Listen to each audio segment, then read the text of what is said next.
حضرت ابو ہریرہ رضی اللہ عنہ کہتے ہیں کہ رسول اللہ صلی اللہ علیہ وسلم رمضان کے قیام تہجد پڑھنے کی ترغیب دلاتے، لیکن سختی سے حکم نہیں دیتے تھے، اور فرماتے تھے جس نے ایمان اور اپنا محاسبہ کرتے ہوئے رمضان میں قیام کیا تو اس کے گزشتہ گناہ بخش دیے جائیں گے۔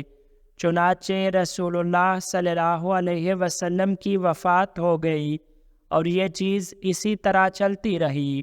پھر ابو بکر رضی اللہ عنہ کے عہد خلافت میں اور عمر رضی اللہ عنہ کے عہد خلافت کے ابتدائی دور میں بھی اسی پر عمل ہوتا رہا۔ بعد میں حضرت عمر رضی اللہ عنہ کے زمانے میں تراویح کا طریق رائج ہوا۔